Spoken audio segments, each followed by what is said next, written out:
It's time for another episode of The Oil Stream with Dustin Nielson and Tom Gazzola, presented by Popeye's Louisiana Kitchen. Hey, happy Friday, everyone, and welcome to another episode of The Oil Stream. Nielson and Gazzola with you. As always, The Oil Stream presented by our wonderful partners at Popeye's Louisiana Kitchen, now at West Edmonton Mall. And boy, I have to say, nothing says the 37th birthday like a Popeye's chicken sandwich. Happy birthday, Tommy. Thank you, Dusty. Can't wait to get a scrumptious chicken sandwich for my B-Day. So, yeah, touche. That's the best way to sum it up. It looks like you're spending your birthday in the rafters at Rogers Place. Whereabouts are you exactly? Yeah. I'm in loge level. I wanted like a little bit of the banners over my left shoulder here, and I can give you guys a little peek of the what's going on the ice. Hopefully you can see. It's a little bit blown out there. There we go. The players are out there. Jay Woodcroft's yelling at them. So we're back at it, man. Like it's been good. It's cold as hell in here. That's for sure too. What is Jesse Puljujarvi doing right now? Let's find him. Oh, he's skating to the bench right in front of the camera. Good. One hand on his stick. Oh, he, two hands. Two hands.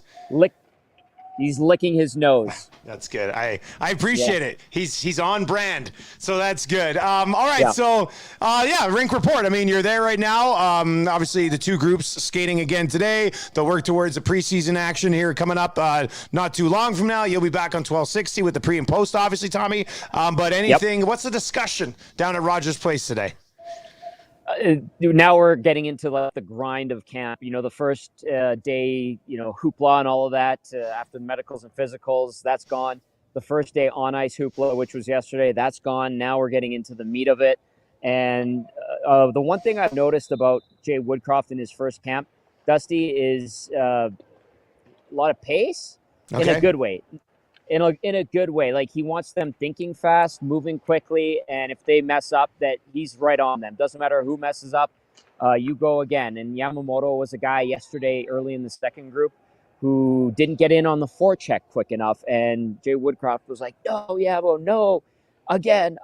And there's been more of that. A lot of emphasis on, tight areas and quick reaction type thing, quick thinking. They did this 3-on-3 drill in one zone earlier in the day where a puck would go in. There would be two guys on the offensive side of things, two guys that were supposed to be defenders / back checkers. And the guys would get the puck on offense, and they had within two passes had to get a shot, and then they had to get onto the defensive side back check thing. And as soon as they would score, because most of the time, you got the goalie beat because it's a 2-on-0, they would admire their goal.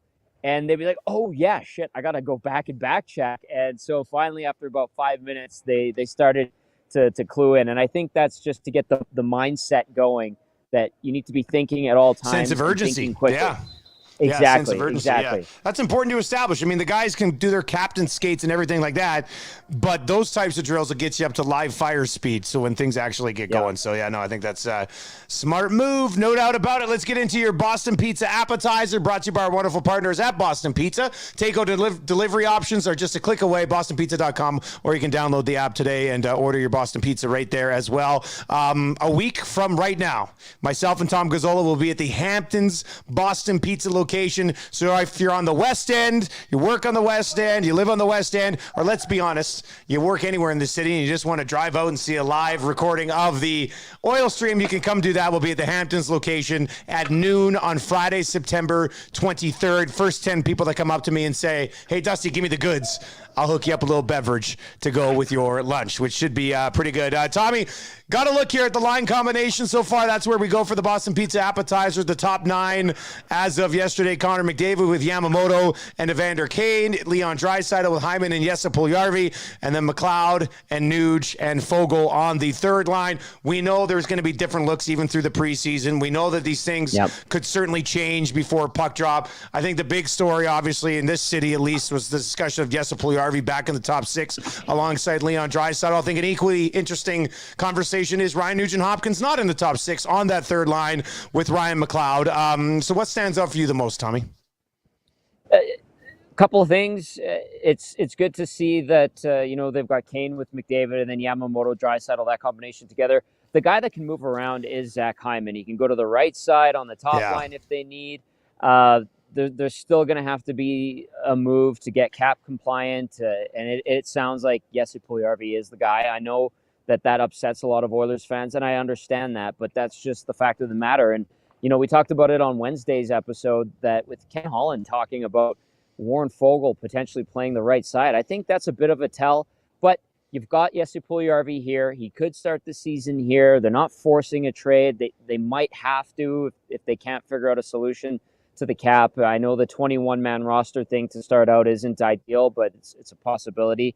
And so if you got him here and he might be playing games for you, why would you bury him down the roster? He's a skilled player that brings a lot to the table. Obviously, consistency has been an issue. We know the confidence thing was an issue, but put them with skilled players. So that's a good indicator. And I like and can appreciate that even right out of the gates on ice sessions here at camp, you kind of have an idea where everybody stands, where they will fit in. There's no ambiguity to it. Like the guys that are going to be in Bakersfield, they're the 5th, 6th, 7th, 8th line guys. So there's going to be some moving pieces here. We're going to see some tweaking as we go along. Sunday and Monday's games, I'm sure we're going to see the roster pared down a bit. We might see some movement even in the top 6. And I'm guilty of doing this too when we talk about lines and getting into the mindset of lines. Is they're much more fluid than we think. And yes, Ryan Nugent-Hopkins might be on the left wing at some point in the top 6. He might be at center in the top 9. There was some drills yesterday where Nugent-Hopkins was the center. There were some drills where McLeod was the center. That flexibility is a good thing. It's been a theme with this Oilers group for the last 2-3 years, and it looks like it'll continue on. And so I know we like to make a big deal about the lines, and understandably so, but I don't think it's as big of a deal as at times we tend to blow it up to be. And of course, I think it's the biggest deal ever. I love seeing first line combinations of the year. Foegele, there'll be some competition for that other spot on the third line. Yep. But if it is a line that does play together, what do you think McLeod, Nuge, and Foegele, what type of line do you think that is? What do you think they'd be capable of? Not overly physical. I'll start right there. I don't want to disparage them, but but you're right. That jumps off the page. Yeah. And that to me, depending on the team you're playing, it could be a concern. But this league, I'll just say it, and we all know it, and I'm sure most of us think it. It's gotten soft. It's a soft league now. It's a skilled players league. So on most nights, you're probably okay if that ends up being a line. Again, big if. We're a couple weeks away from the start of the actual season. But then there's nights where you run into teams that do have some toughness and will grind you out and would probably overmatch that line physically if it were to be intact at that point. Could they tilt the ice offensively? Yes. Would they be expected to get some offense going? Yes. And a little bit. They would need to be sound defensively. I think it's where it would start, and then you would need some good 5-on-5 play. You need them to continue momentum, and you would need them to chip in offensively. But again, there could be some movement there, but it's interesting, and we'll see how it goes. I mean, a week from now, maybe even next Wednesday, Dusty, when we're doing our show, we could be talking about a completely different third line.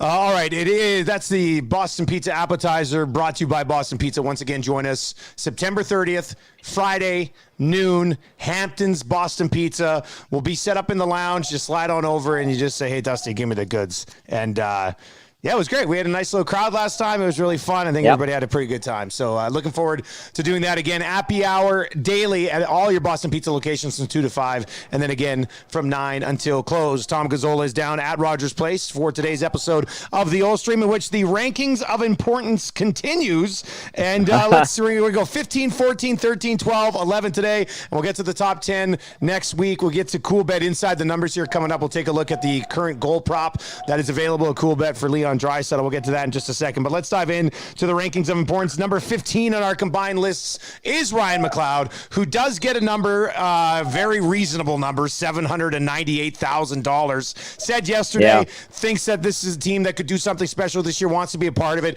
Didn't want to roll into camp 3 weeks later for an extra $20,000. I'm not sure the Oilers had the extra $20,000. not a lot of opportunity in the top 6 for McLeod likely coming this year, but you know, maybe a sprinkling of second power play time again, penalty kill time again, Tommy, and it's just a sweetheart 1-year deal. It's a pretty nice setup for a guy who's a top 15 rankings of importance guy here. Yeah, yep. And again, when he was made available the other day, it didn't seem like there was any animosity. He understood the situation. They backed themselves into this corner. The organization did. At some point, they're going to take care of him. I mean, I don't know what kind of season he's going to have offensively to command bigger dollars, but whatever he didn't make this year in this contract, I think that they will find a way to make up for it in the next contract. This is a guy that's on the up and up, really hasn't done a ton in terms of body of work in the National Hockey League, but he's shown some good glimpses. And I think if they sprinkle in some more responsibility for Ryan McLeod and he continues to grow and develop into a important part of this team in his role, then you've got a good player for a long time, potentially. All right, number 14 on the list, and we basically split this guy right down the middle. I think you had him at 16, I had him at 12. You merged the list together, and he ends up 14. He's back on a 1-year deal, $3 million. Jesse Puljujärvi starts with Leon Draisaitl and Hyman. I like what Jay Woodcroft had to say yesterday about that line. Like, it does have the makings of a line if it's together to start the season. That could be a nightmare inside the offensive zone. I mean, Hyman's a dog on the puck. Jesse Puljujärvi, as far as creating turnovers go, is one of the best on the team. And then Leon Draisaitl's just an absolute assassin when he gets his hands on the puck. So I do like the potential there. Jesse Puljujärvi, I don't think anybody would probably have him higher on the list than I would have him at 12. And I'm talking like in the whole market. You had him at 16, which probably is where he'd pop up on a lot of people's lists. There might be some analytical folks who would have him higher based on the numbers that he provided last year, I guess. Yep. But he comes in on our list at 14, Tommy. And, I guess right now we kind of assume they've locked him in there with Draisaitl to start camp. If he is here, let's just quickly go there because you mentioned it earlier. Like, what would you say the chances are that he's actually not on this roster come opening night? 70%. 70%. You still think there's a 70% chance? Yeah, Wow. I mean, it's again, it's tough to move a guy right now. Wait, so you think there's a 70% chance he is on the roster opening night? No, sorry, not 30% chance that he's on the roster, 70% chance that he's. So you think he's going to be traded in like the next 10 days? I do, but like, wow. Obviously, as the days go by, that's why you think, oh, they're not going to get it done. They're not going to get it done, and. That's also why I mentioned like pairs earlier and Yamamoto and Draisaitl eventually being a pair. And that's why I had him lower on this list, is because I don't think he's going to necessarily be around that long. And I could be wrong. I say that fully aware that I could be wrong, and he does end up playing, the start of the season here. But the intent sounds like it still is to get him moved on to get cap compliant, but that might not end up being the case, and it might not actually happen for a little while. But yeah, I still think that they're going to try to make it work and find a way to trade him in terms of making it work, and that's finding a deal, not making it work and forcing a square peg into a round hole here. Number 13 on our list, a guy whose job is starting to be taken away from him, Tyson Barrie on the back end. Almost like a forgotten guy this offseason, outside of people being like, can they trade Barrie for a defensive defenseman? Like 2 years ago, he led all NHL defensemen in scoring, had a pretty decent offensive season last year. Power play number 1 guy, I'm sure, to probably start the year, and then Bouchard might end up working his way in there. But considering his role at even strength, I mean, how important overall do you think Barrie is this year if Bouchard continues to take away some of those better offensive minutes? It's good that Bouchard is pushing, and I think that'll help Barrie, be sharp, and he has to be aware if he wants those minutes, he's going to have to play very well. He's going to have to be sound defensively, and I like the steps Bouchard took in the right direction last season, but he's still a guy going into his second true full National Hockey League season, so there might be some rough nights for him. But Barrie is still an important part of this team. He's very well respected in the room. He's fit in quite well. And he will be playing on that top power play. And who's to say, Dusty? And I like this idea. And I know I've seen some people on Twitter and stuff and in our text line at the station say, well, what about Bouchard for a one-timer possibility on the half wall on the power play? I think that would be a neat little wrinkle for the Oilers power play if they want to throw a different look at teams. Is instead of Nugent Hopkins on that left side, you put Bouchard there and you've got Barrie dishing it to him or McDavid going cross ice and you got that big bomb of a shot, or he seems to find a way to get pucks through. And he has a different angle at the net than Nugent Hopkins would, being a left shot guy and Bouchard being a right shot guy. So this guy's on the up and up, and let's see him continue to progress. But Tyson Barrie is still valuable and a key part of this team. He could be a trade chip if things develop and progress for Bouchard later in the season. We might be a little bit too high on this next guy. But when given opportunity this year, they will need him to be good. If he does play well, he'll probably have to be patient for more opportunity, considering the deal that they just gave to their number 1 goalie. But number 12 on our list is backup goaltender Stuart Skinner. Tommy, we both had him in a very similar range. It might have been 1 or 2 spots a little different. You might have been a little bit higher than me, but I mean, I like what I've seen so far. I think he's starting to, and this is how it works with goalies. It takes you like 2-3 years of pro hockey. And as he's gone along in the American Hockey League, the numbers have constantly got better since you first saw him in junior, and he was playing in junior as a young goaltender. You could tell that he had the ability. It's just a matter of it all coming together. And by no means are we sitting here today saying with Stuart Skinner at 12, oh my God, he could steal the job from Jack Campbell. But, considering they've moved on from both Koskinen and Smith, and we saw the reactions to both goaltenders over the last few years, if Stuart Skinner can deliver steady minutes and good starts, buddy, very important to this club. Yes, he spoke today, and he was in good spirits. He talked about the confidence in knowing he's going to be here from the outset. He feels like he's earned that chance. He's talked about his rapport with Jack Campbell and how when Jack Campbell came to town, they got to know each other. They spent time. I believe they did some golfing together. So that's important to have a good relationship with your goaltending partner. And with Skinner, like, he could be playing 25, 30 games, maybe more, depending on if Campbell can stay healthy or not.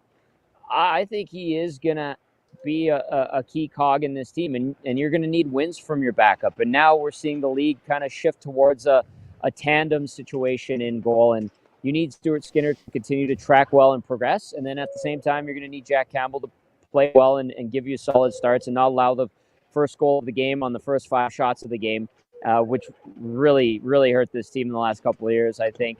And so Stuart Skinner, that's why I put him up there, is because he could be an important part of this team this year, and there might be an opportunity for him to do so, whether it's due to his play and the starts that Jay Woodcroft and Dustin Schwartz want to give him, or if out of necessity they need him because Campbell, for whatever reason, is banged up or isn't playing well.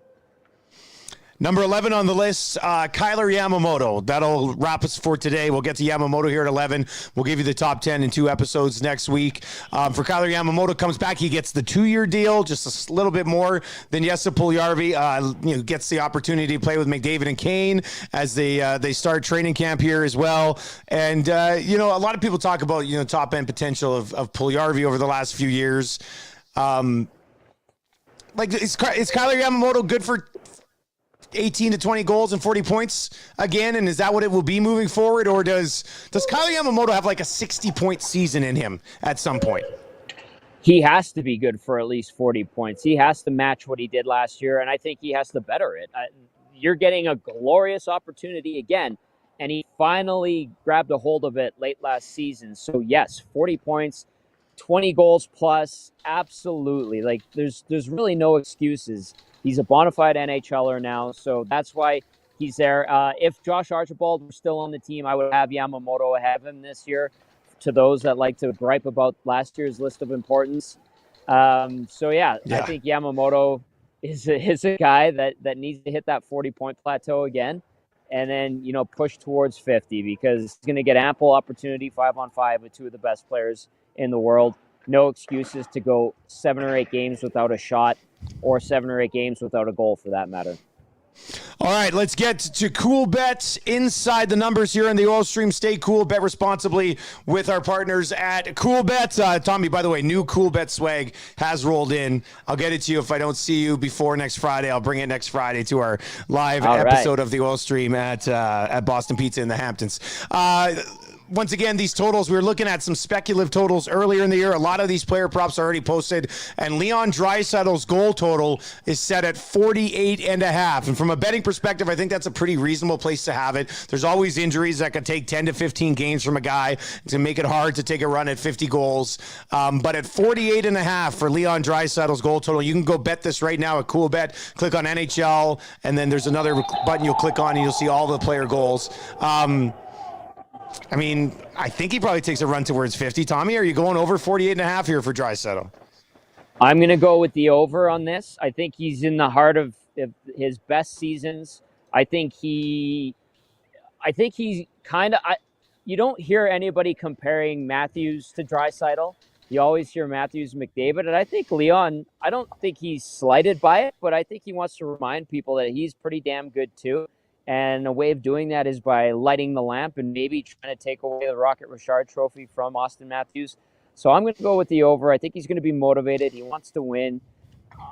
This guy is at the height of his career right now. So I think he's got another 50-plus goal season in him.